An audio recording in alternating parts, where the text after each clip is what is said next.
All right.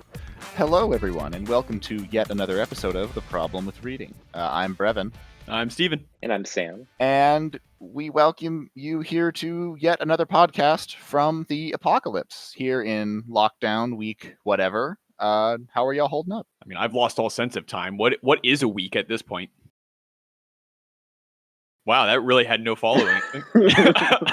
Well, I was expecting Sam to just chime in right there with his own little snippet, but apparently he just wanted to leave you hanging. Yeah, man, that really did leave me hanging. That was rough. Anyway, Sam, I really expected you to get in there and cover and then follow up with a snappy comment, but instead we just have 3 seconds of silence that I'm not going to cut.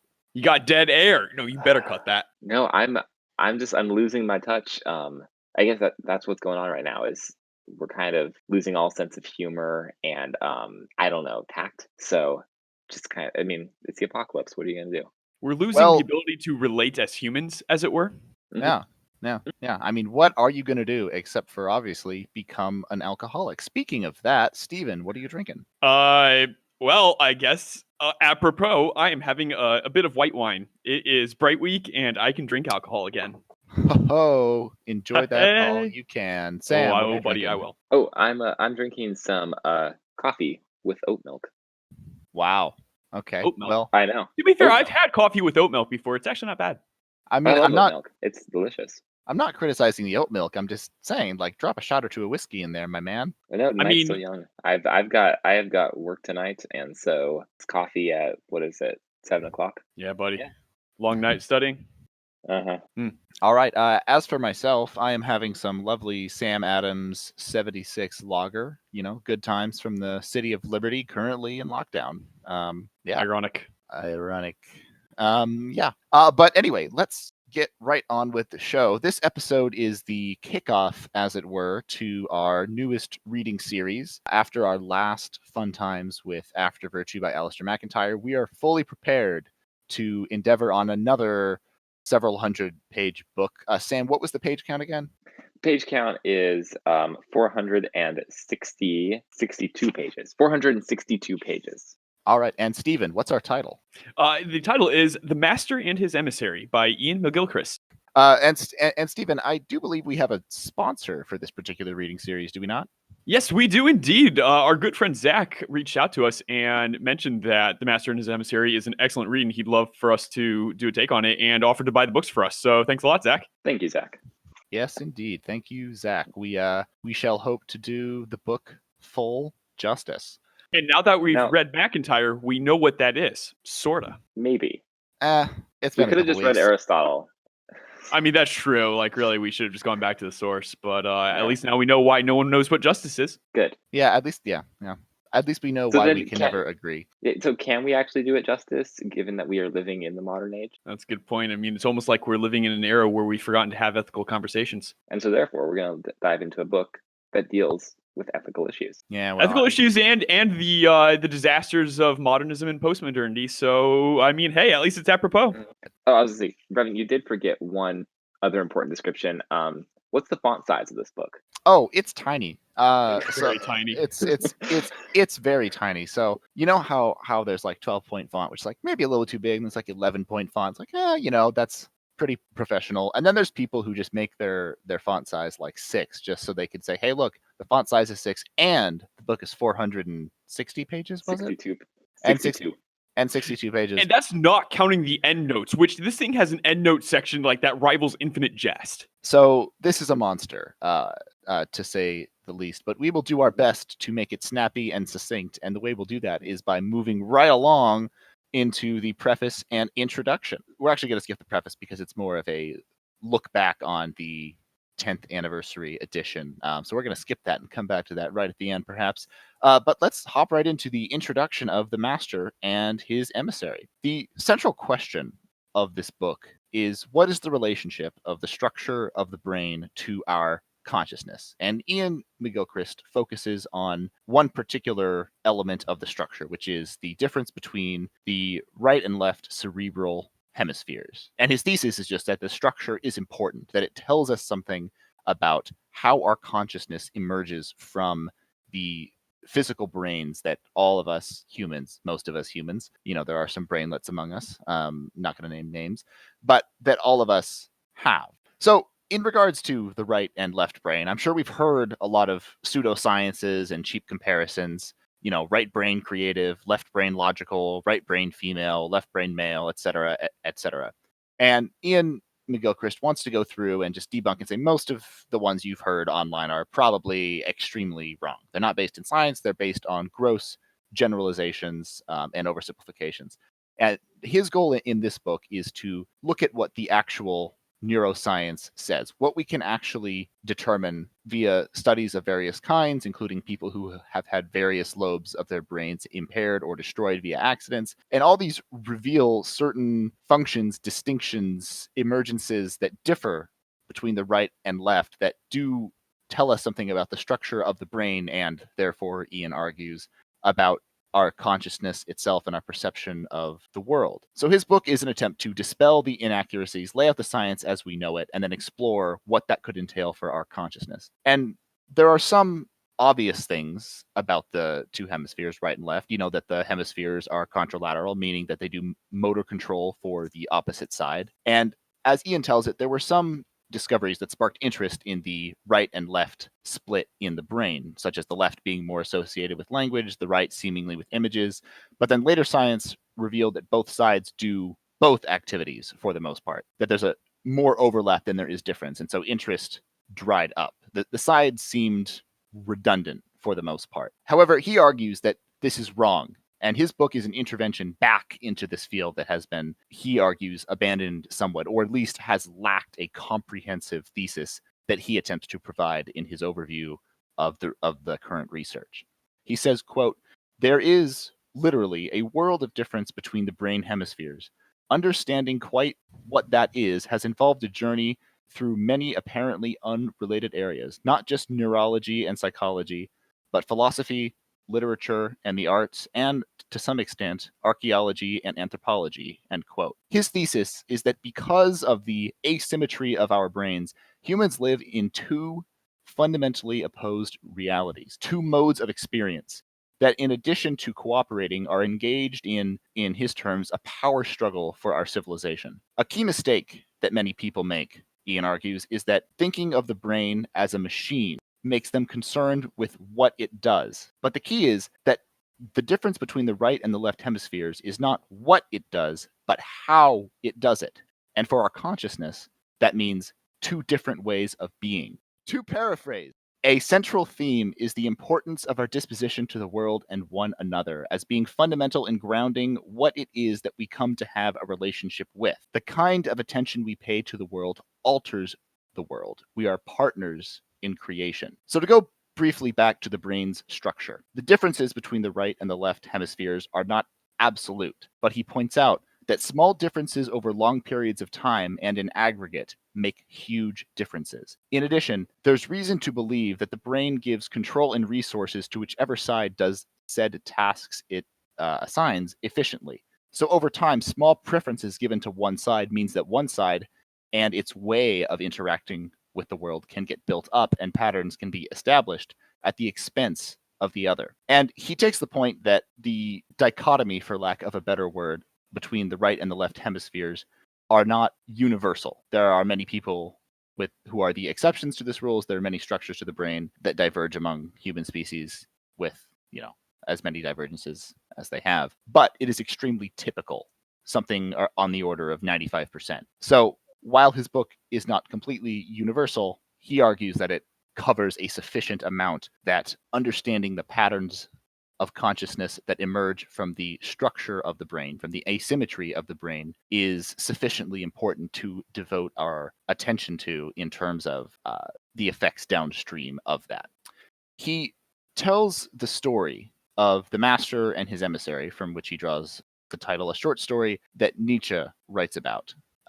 One of which, the Master being the right hemisphere, and the Emissary, the left hemisphere. And we'll just play a short clip of that now.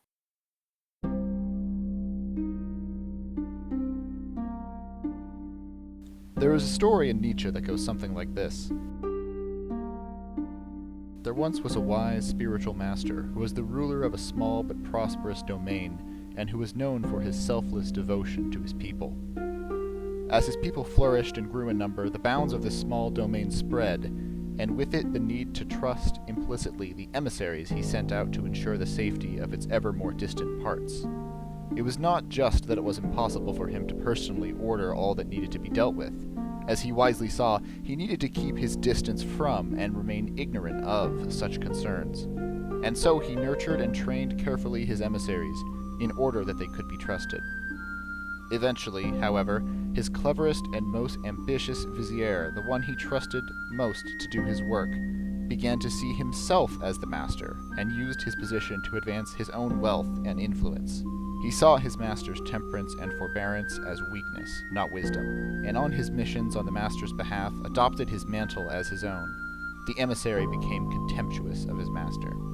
And so it came about that the master was usurped, the people were duped, the domain became a tyranny, and eventually collapsed in ruins.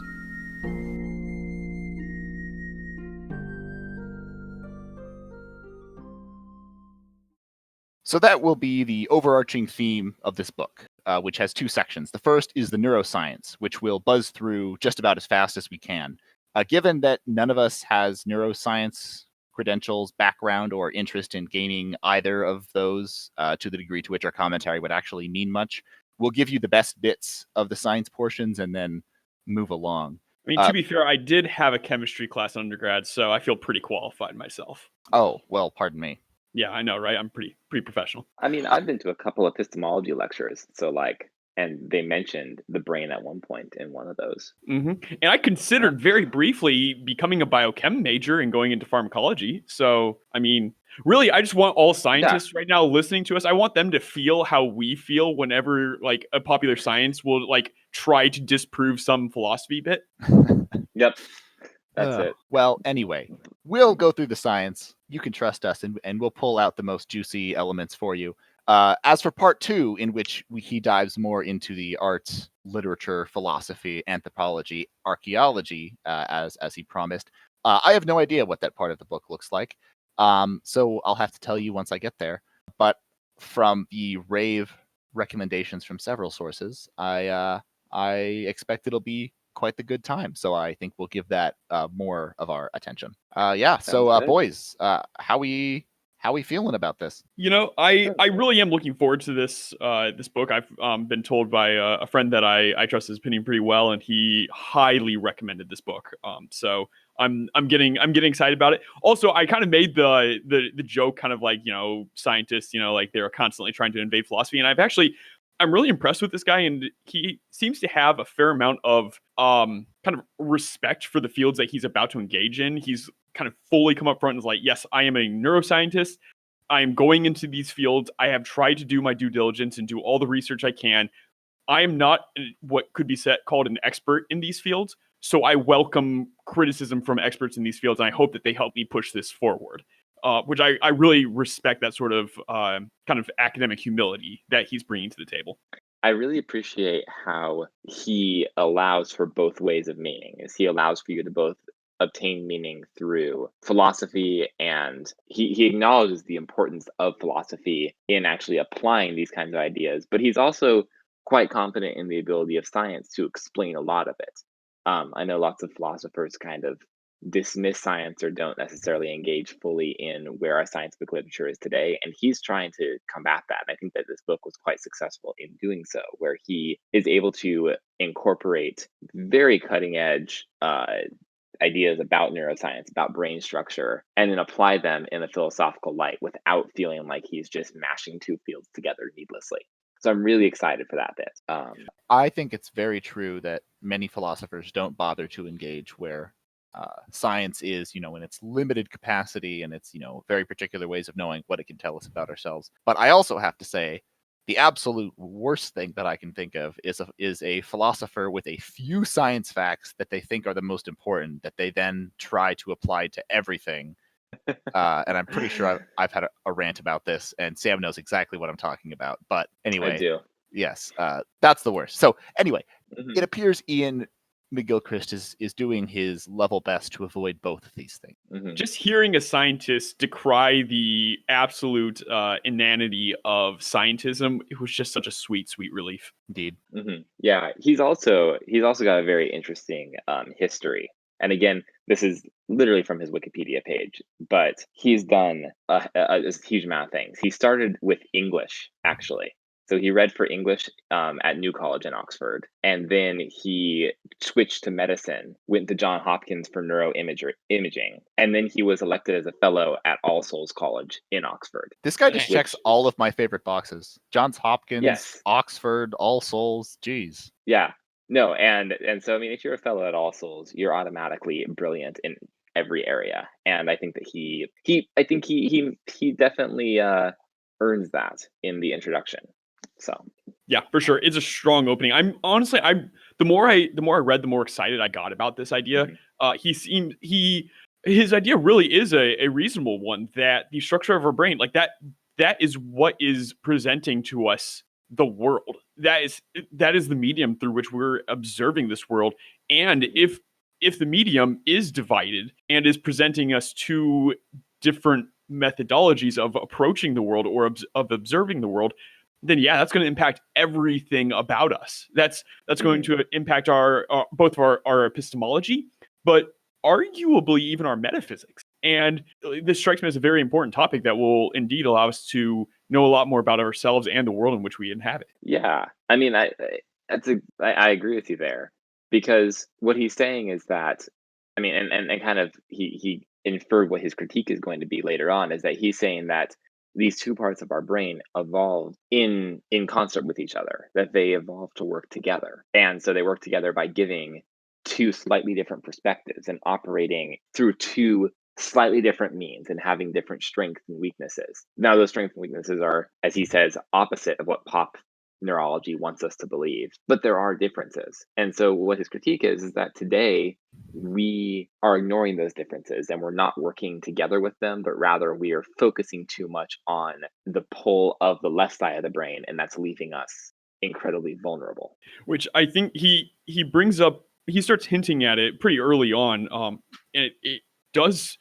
The idea he suggests is rather terrifying, that the left brain is or the left side of the brain is particularly good at getting itself in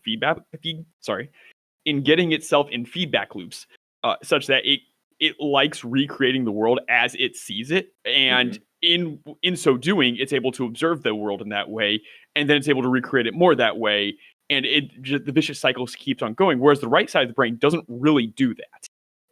So it is kind of a rather terrifying proposal that he advances, and one that I think, yeah, indeed is going to be really important to find out about. The way that you described that made me think of the apocalypse scenario with the nanite or the robot or the android or whatever, whose only directive is to reproduce itself, and it does so until the world is consumed, until civilization is consumed or whatever. A left brain consuming and reproducing the world in its own image ad nauseum. That is the apocalypse. Ad infinitum, rather. Stephen, I'm gonna take your place here, because what this made me think of was David Foster Wallace. Yes. And this is why. And the way you phrase that is, maybe it's just becomes so ingrained in you to think like him, or at least some ways like him. Hopefully not always. I'm so happy. Yeah. Yes. You're welcome. So what I was saying is that this made me think of David Foster Wallace's "This Is Water," and the reason for that is there's the one part of that speech when he said every stimuli in the world leads him to think that he is the center of the universe, and everything revolves around him. And if you break down the world in kind of a mechanistic way, McGilchrist points out that's the logical conclusion, is that we are the center of the universe. But maybe, I guess, and he didn't really give the alternative of what the right brain brings into that picture that negates it. He hasn't gotten there yet. But I think, or I'm supposing, that it might involve some sort of all-encompassing perspective about kind of fluidity between other beings and objects in context of one another. Which, from the brief amount that he described in the intro, that would actually follow a lot, that the right side of the brain is a lot more context-driven. Exactly. So it may be that kind of, I mean, again, David Foster Wallace was not talking in terms of neuroscience. He was talking in a surely practical, or I guess experiential or philosophical light. But maybe he was getting at the same issue that McGillicrest is getting at from a neurological perspective. I mean, he even has that line in This Is Water where he says what is it, the brain is a wonderful servant but a terrible master. I mean, McGillicrest said pretty much that exact same thing, except he said it specifically about the left side of the brain. It is a wonderful servant. It is a terrible master. Or it's a wonderful emissary, terrible master. Yes. It really seems, and this is a side point and a transition as we move on to the next section, but it really does seem like so many of these great thinkers, writers, McIntyre, McGilchrist, Kolakowski, others, David Foster Wallace, that there's a consilience of ideas that they're all talking about almost the same thing, but slightly differently. And if you could just somehow figure out what each of them are saying in the other's languages, you could combine it into some kind of, I mean, as I said, into a consilience of knowledge, as E.O. Wilson wanted to do. But at the same time, if someone ever tried to do that, it would obviously be reductive and a failure. But it's so frustrating that all these people are so close. Oh, absolutely. But you can't reconcile them, and like trying to reconcile them would destroy the whole project completely, like all of them individually. And at the same time, though, there is something delightful about the fact that even if we can't quite touch it, there still is some sort of central theme that all of these different writers and thinkers are pointing at. They're all just kind of dancing around it, and there is something both frustrating about not being able to synthesize it and compile it all and be able to, actually reach this thing. But there is something so delightful about the fact that at least they're all approaching this one central idea, this one central concept. And I think there is something kind of hopeful about that. Or maybe not a central concept, but a central locus of concepts. And I guess that central locus of concept is the problem with reading. Hey, this guy. Look at this guy. All right.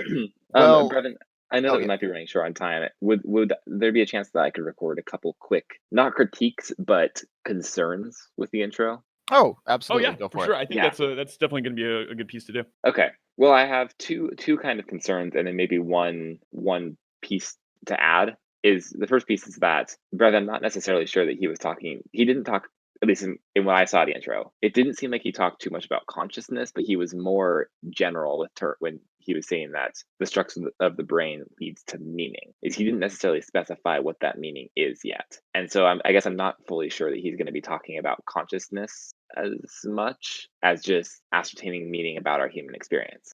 But regardless of that, I do have two concerns from the reading of the intro. The first is that in the latter, probably third of it, he spent a lot of time kind of caveating his work and saying, well, there are really lots of different experiences, and this isn't universal between brains. Every individual has their own brain structure. Also, the brain parts generally share duties, and the differences are quite slight. They're important, but they're slight, and that's a good caveat. It's containing his work. It's keeping his arguments sounding reasonable. The concern I have is that maybe this is an attempt for him to, I guess, give himself permission to make rather large statements later on in his work, and then any critique to them saying that they're way too large of a statement to make about how the structure influences Western civilization. He can just respond to those critiques by saying, well, no, I'm not really making that large of a claim. Look, the differences are really quite slight. And look back to the intro. So that's just kind of a concern. You're anticipating a classic Mott and Bailey fallacy. Yes, exactly. Nice. What is that fallacy? What, making like a grandiose claim, adding some like footnote that says, but this, like I'll walk it back slightly, and that way anyone who attacks your centralized claim, you can say like, oh, I walked it back, so why are you attacking me, bro? Yeah. It's making a controversial big claim, and then when challenged on it, you retreat to, but I was just saying, and then make a small and very defensible claim. Gotcha. And then when you win that argument, going back to your original big claim. Gotcha. I want to say that he addressed that in the foreword, because I think this critique has actually been leveled on him. but I can't find it off the top of my head. But regardless, unfortunately, with that sort of critique, it's a difficult one to recover from, because if indeed you make these massive claims and then try to walk them back, it's like, well, at best you walked it back, so your claim wasn't really all that interesting, or you like your only other option is to fall back on that fallacy. So I think that's a fair concern to have. I hope that that's not the case, but it's definitely a fair concern. Yeah, so that's, I mean, we'll see where he goes. Based on his, I mean, first of all, the recommendations I've gotten from about him, and based on the way that he's written the intro, I don't anticipate that, but that's just kind of a rhetorical concern that I watch out for. The second bit, and this is just me being maybe a philosophy snob, is he says he gives this quote from Nietzsche that Brevin has dramatically read and put to music for us. The problem is that that's not anywhere in Nietzsche. No one's nobody Wait, has really? ever found that. No. I did not know that.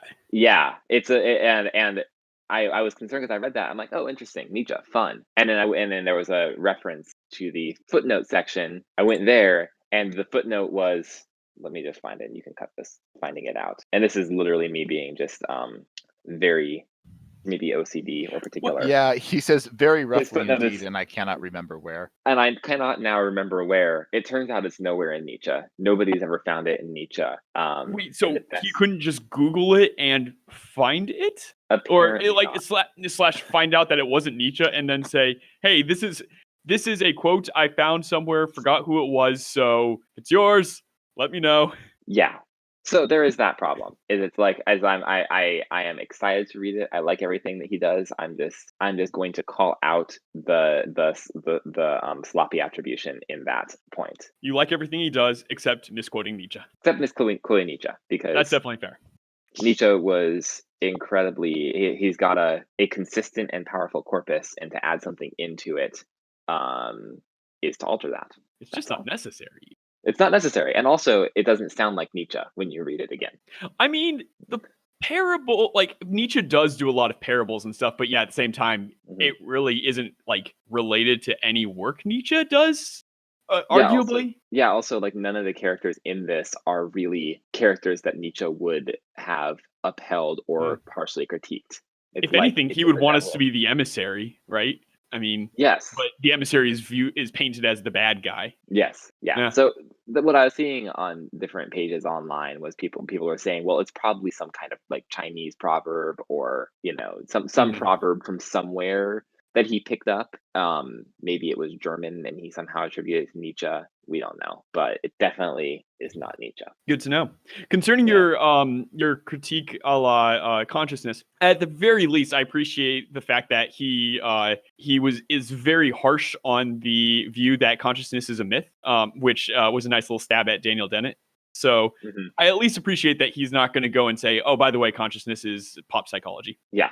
I'll That's good. Probably cut this, but the reason that consciousness is relevant, as far as I understand it, is there is I'll say relatively undeniable link in between the structure of various parts of the brain and our experience of consciousness. And therefore, from that, it would seem to follow that our experience of consciousness is likely influenced by the structure of the brain. Therefore, the structure of the brain is relevant to how we experience consciousness. I mean, this just in, my nerves on my finger are related to my consciousness, and when I prick my finger, my consciousness experiences pain, or experiences pain that is delivered through the nerves from my brain. So, like, I guess with that one, I just kind of shrug and say, like, oh yeah, totally. I'm not overly concerned about that.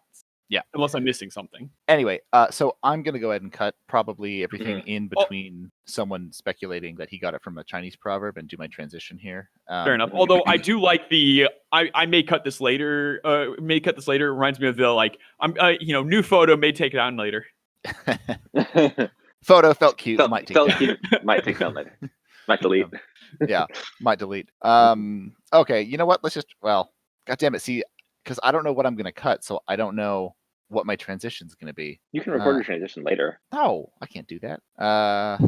We're podcasters. We have integrity. Yeah, we just give it what it is, and except when we don't. All right. Yeah, except many times we don't. Speaking of getting things from Chinese proverbs, let's move on to our article, which is entitled "Suspending the World Health Organization Funding Should Be Just the Beginning" by Lyman Stone in the Dispatch. And I just want to say I am grateful for you bringing up this article, because now I'm not the only one that's making what could be a very bad mistake that in 3 weeks, looking back, may not age so well. So thank you, Brevin. I am not going to have to walk this back because the WHO is garbage, and this article very succinctly and powerfully explains why.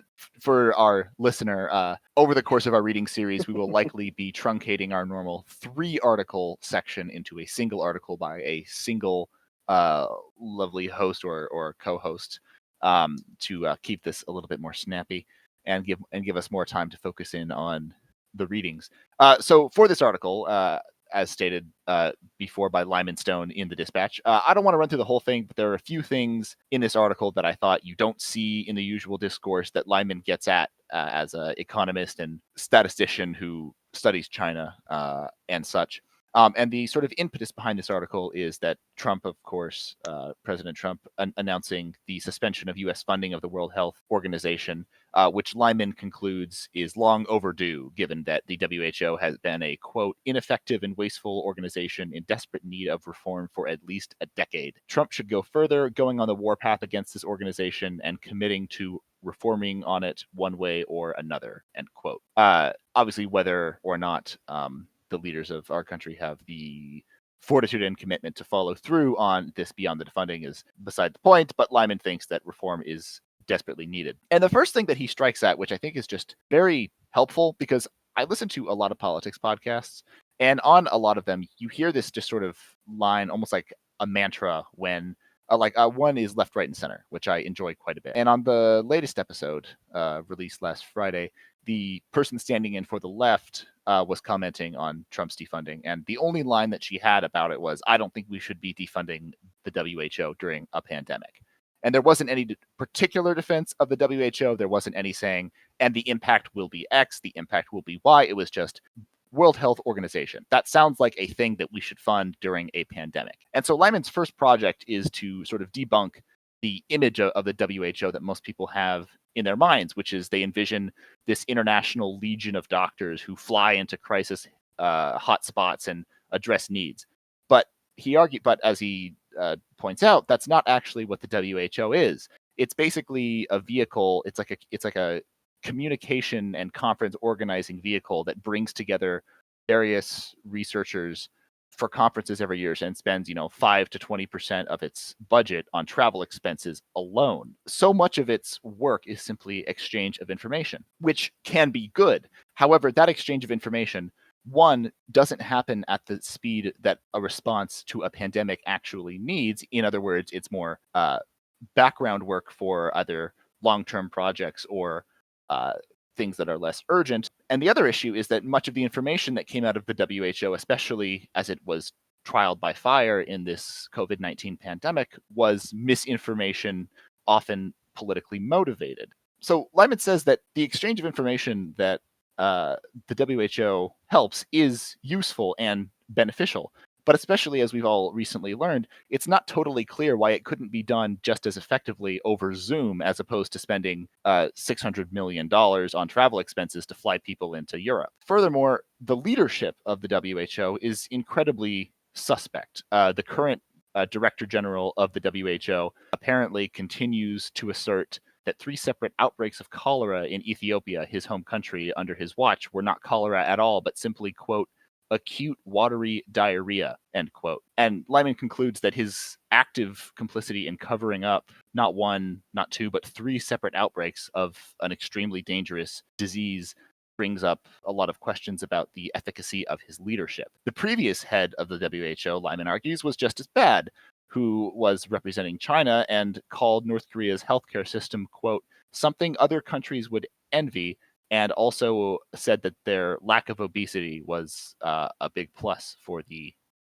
totalitarian state. There's also various moral issues that sort of have long pointed to the WHO's political corruption, but also have become more poignant recently, particularly the exclusion of Taiwan, which were one of the best who have responded the best, at least as far as we know so far, to the coronavirus outbreak, as well as the fact that in January, WHO officials were still maintaining that COVID did not have human-to-human transmission. Taiwan had already concluded that they were, whereas the WHO officials were simply parroting the Chinese officials' line. And so while the WHO's primary mission, Lyman says, is to provide information which can be extremely valuable, in this one area in which they are supposed to have the most expertise, because, as noted, they don't have legions of doctors that parachute into hotspots, they instead parroted Chinese false claims about the disease and didn't criticize the various actions that China took, including silencing the doctors who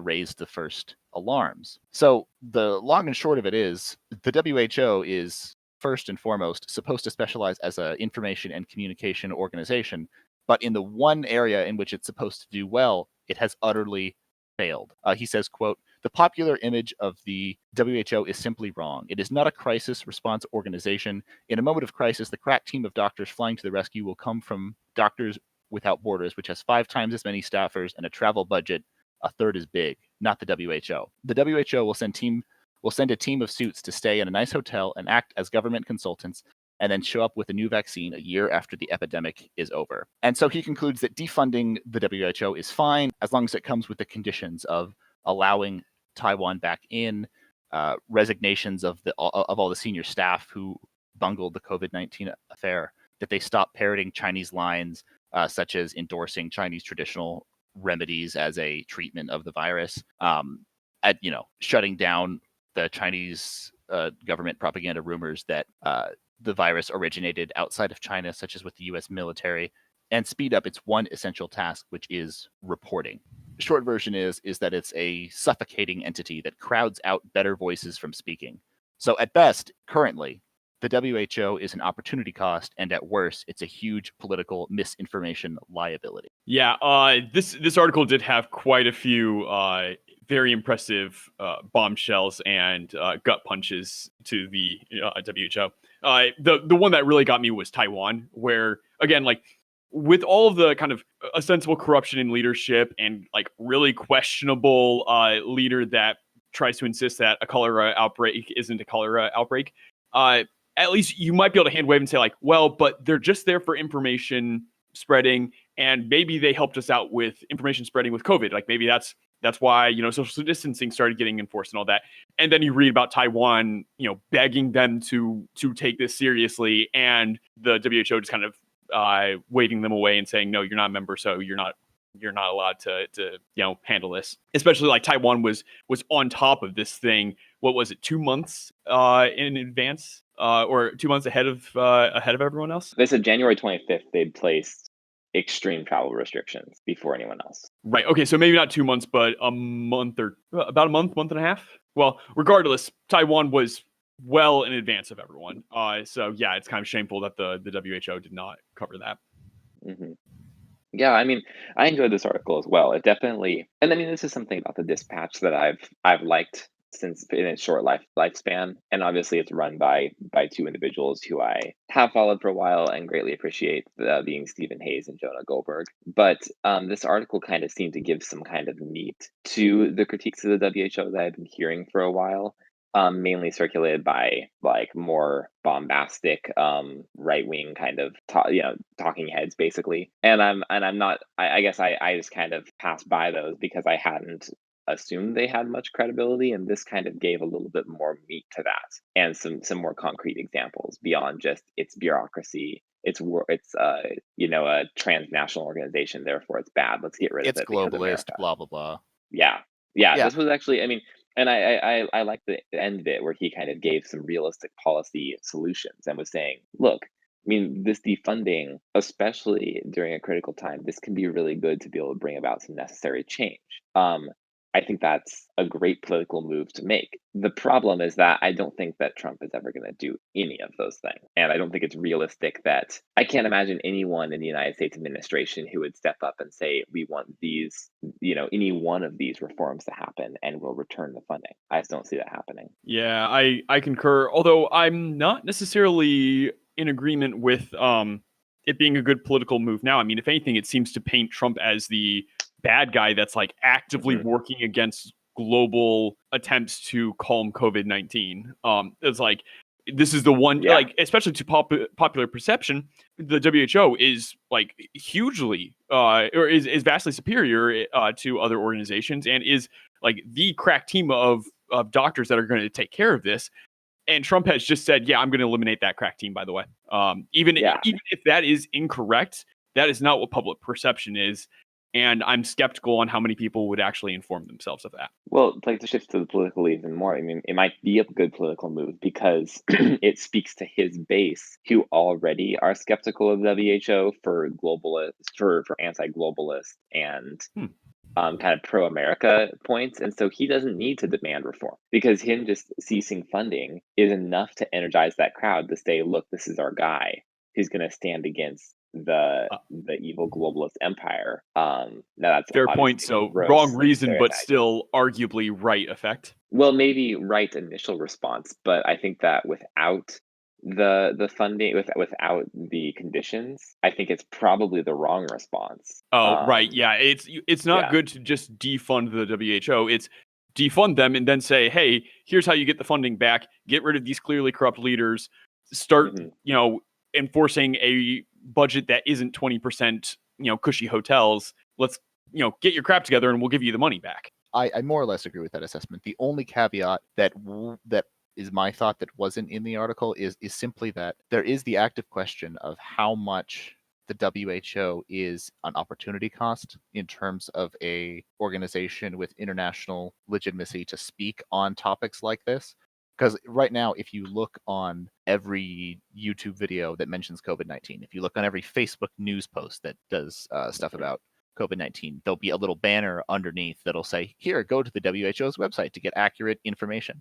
But the thing is, that information was incorrect. That information was, for lack of a better term, manipulated in the opening weeks of the crisis, and only later became more accurate as the virus became more widespread and it was essentially too late to do anything about it. So the was it incorrect or was it manipulated to be incorrect? Because a perfectly legitimate organization can study a virus, get something wrong, but time is still of the essence, and so it's more important to get results out, even if it's tentative.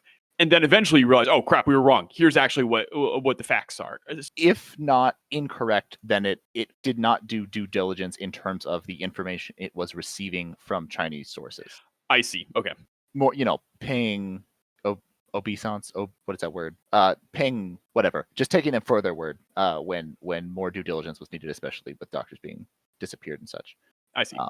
So it'll be interesting to see how the WHO emerges from this, regardless of funding, how much its image is tainted or bolstered after this pandemic. Because I don't necessarily know of anyone who's like, oh yeah, the WHO has done an amazing job of handling this.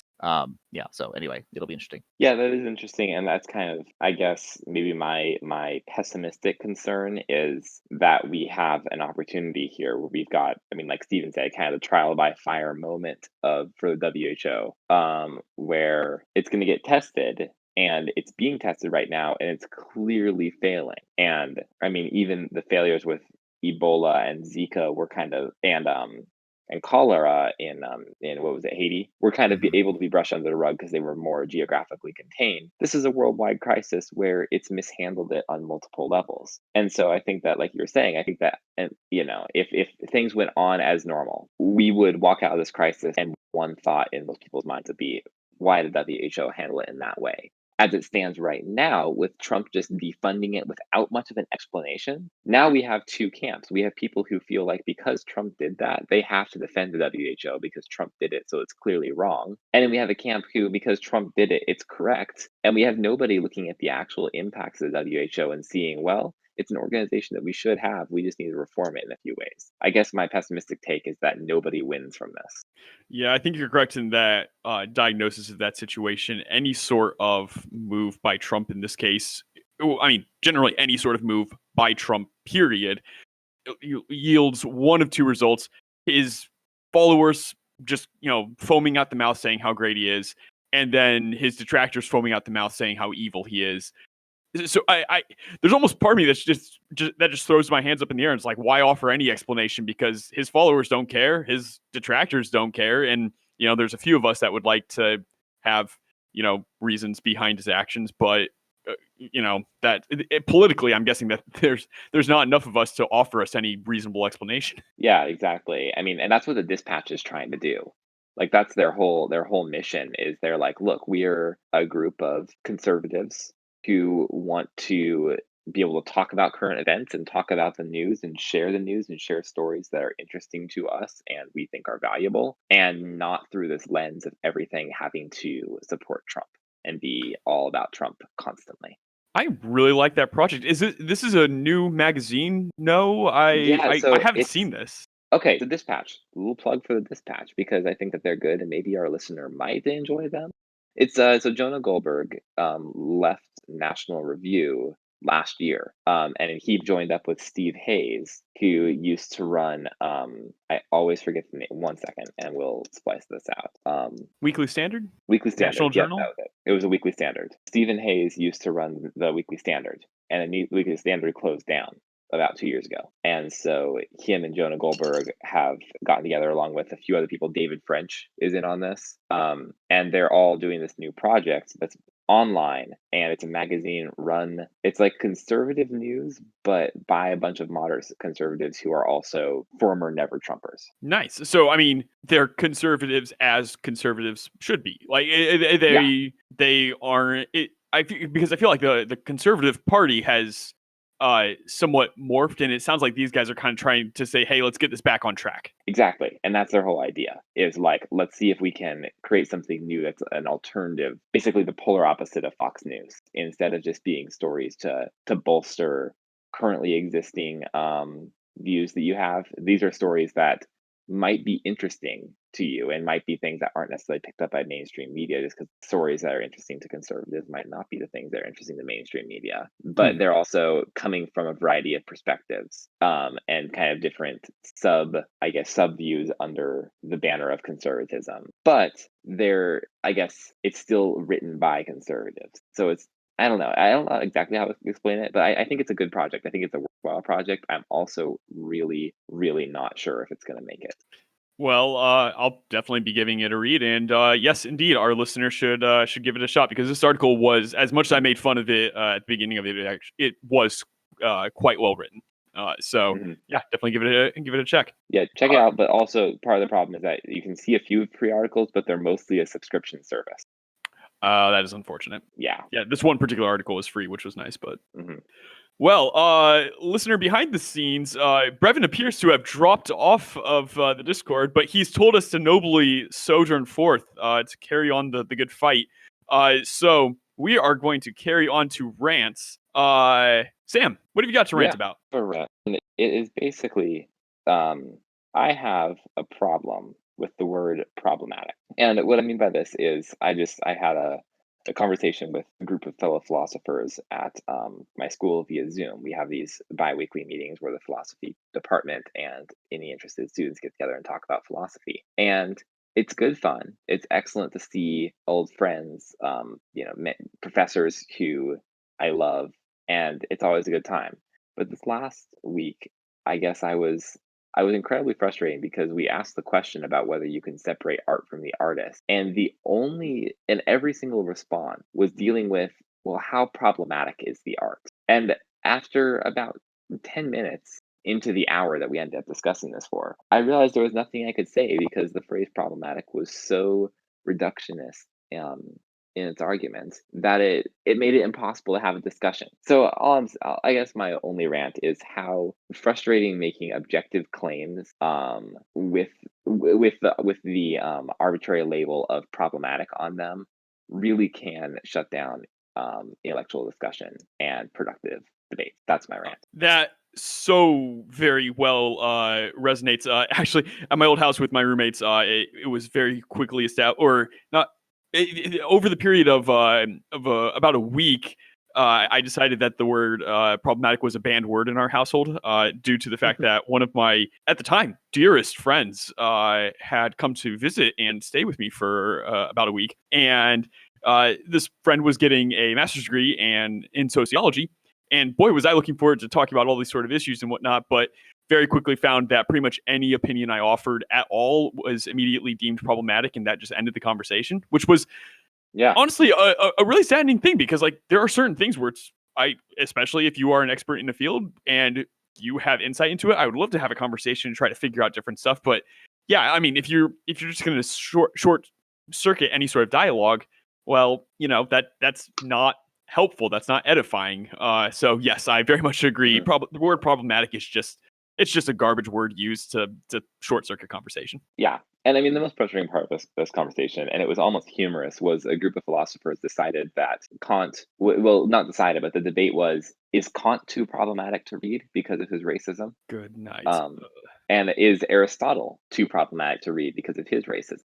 I mean, it is an interesting or not, interesting. It is always a saddening thing whenever you read a thinker that you truly admire, and then you come across a line that is just clearly racist or clearly sexist, and like there's just no justifying it. No, like nope, they were being racist right there. They were being sexist, and it really sucks. But at the same time, that doesn't mean that you can't get something out of those thinkers.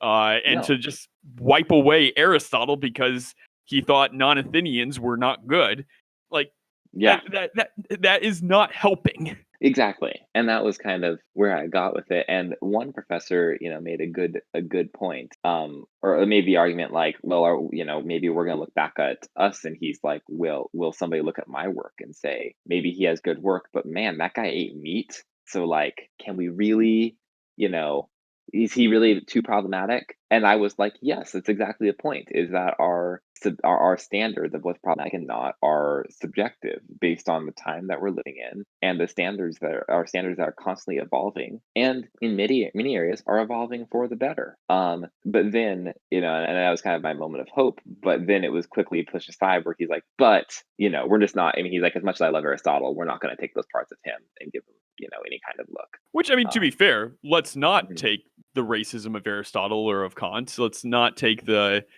creepy sexism of David Foster Wallace, or maybe not No. the sexism, but he wasn't necessarily sexist, but the Manipulation. creepiness of him. Yeah, the manipulation. Yeah, like let's not take that from him, but at the same time, like that Mhm. doesn't mean that you get to disregard the entire thinker. So yes, It doesn't I mean completely and see. that's part of it, is that the impact of this. I'm totally fine with looking at the context that an author's writing within. I mean, that's incredibly valuable. And And I think that necessary like we sometimes. necessary. Like, I mean, we had a conversation about David Foster Wallace, and I don't want to say pat us on the back, but like when we brought up the critiques of David Foster Wallace a few weeks ago. And one thing that I guess that we were able to pull out of that is maybe a lot of his is him wrestling with this inner demon, and Mhm. with these sins, these faults, these horrible things that he had done, and trying to figure out how does that square with humanity, and how does that square with beauty and goodness, and also evil. And like, that doesn't dismiss the things that he had done, but I think that that does bring a valuable perspective to his work, and we would never have gotten there if we had just said, oh, he's done terrible things, we're not going to read his work. Yeah, absolutely. Anyway, Yeah, I'm just frustrated with it, and it definitely indicates a part of where the field is going, or maybe mhm. already is, and I am sad for that. Your There's rant? something inherently tragic about that, indeed. Yeah. My rant. So mine is definitely a bit happier. I recently, given that I'm going currently stir crazy in my apartment and in desperate need of something to do other than watching TV or whatnot, and wanting something creative, I decided to purchase a piano keyboard. And Hey. I played piano for about I think 10 years when I was in elementary, middle school, and high school. And like piano lessons, piano practicing were just these absolutely odious tasks. I hated it. I never got anywhere beyond moderate. And I have been amazed by how just deeply fulfilling and enriching this has been. I've only had it for a couple of days. I have spent probably a collective like 6 or 7 hours on this. I sometimes suffer from insomnia, and so like I woke up this morning at like 3 a.m. was like, you know what, I'm gonna go play some piano, and Yes. I have thoroughly enjoyed it. And I kind of look back at young Mio just think like, oh, you idiot. Like, what were you thinking?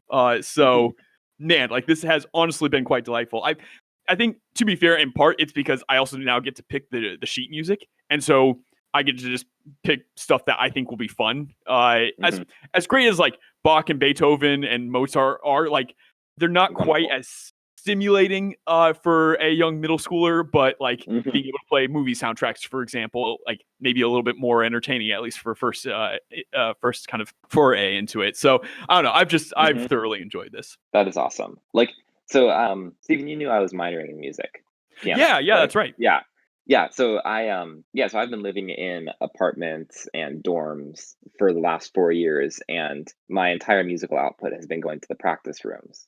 And I, practice a few times a week, but not anywhere close to where I want to. And it's normally just to stay up with my lesson. And now that I'm living back at my parents' house just to wait out quarantine, did Brevin just come back in and leave? He just came back in and then immediately left. Oh, and he's back. Brevin, can you hear us? Yes, now I can. Wow, we're talking about Jeez. piano playing. I had to connect on my phone, and even that, I had to restart my phone to get that to work. I have no idea what's going on. Wow, the Discord gods hate you. Yeah, I don't know if, I don't know. Maybe Verizon just decided that Discord is a malicious software. I don't know. We need to sacrifice 2 like seconds. 3 Zooms to the great Craig. Indeed. He has become angry with us in our infidelity. All right, so I assume that you guys did your rants. Just a sec. Sam's finishing up a piece, and then you'll be up next. Okay. No, but I'm here, and I finally set up my keyboard again. And now that I have a little bit of space, my weighted stage piano, and I realized how much I had missed having access to the piano just right there anytime. It is incredibly edifying and deeply important. So I totally get that. Man, we are just on the same page today. But also on the same page, Brevin has thankfully rejoined our ranks. So what's the rant, Brevin? What's going on? All right. So my rant today is about cooperative board games, and it is a semi-positive rant. I've been getting into these made easy with Tabletop Simulator these past couple weeks in relative isolation. One of these games is called Eldritch Horror.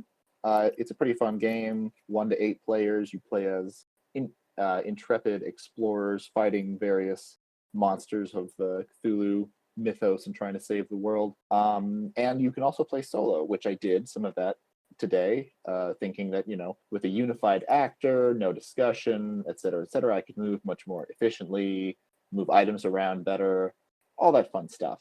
I thought it would be simple. I even played with the most base boss, just Cthulhu, straight up. Nope, not good at all. So far, 2 of my 4 characters that I'm controlling have died. There's Eldritch tokens blocking movement all over the sea. It's in general just a little bit of a rough go.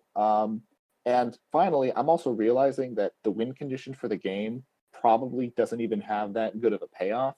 So even if I do win, my feeling will probably be like, well, thank God that's over. So my conclusion from all this is, in short, with co-op games, they are better played with friends. So do that. There's something very deep about the payoff not being all that, all that satisfying, especially with a Lovecraftian themed board game, in that, like, oh yes, congratulations, you live to see another day, but you're probably going to die, or not probably, you are going to die anyway. It's probably going to be horrifying, and your sanity has gone away. So also something existential angst, but more importantly, Lovecraft and Cthulhu. It is the most discouraging thing ever to lose in a solo board game, getting beaten by cardboard. Are you speaking from experience there? I am. Which game? Yes, I am. Which game? Which game? Oh, the game. It was Root. Solo Root. Solo Root? Yes. I haven't heard of that one. Oh, it's an excellent game. We shall chat about it offline. Excellent. Yes. All right. Okay, this has gone on long enough. Brevin, take us home. All right.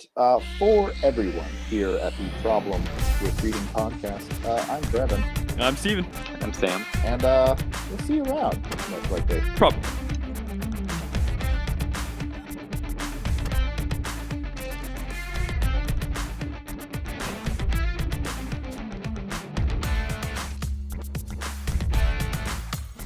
Central theme is that the importance of our disposition to the world and to one another. Wait, hold on. I wrote this strangely. Bear with me. I mean, you're quoting him, so really, if anything, he wrote it strangely. Yeah, fair. To paraphrase, a central theme is the importance of our disposition to the world and to one another as being fundamentally grounded. God damn it, the sentence is so annoyingly written. Okay, paraphrasing. To paraphrase a central theme. God damn it! To paraphrase. Use your words.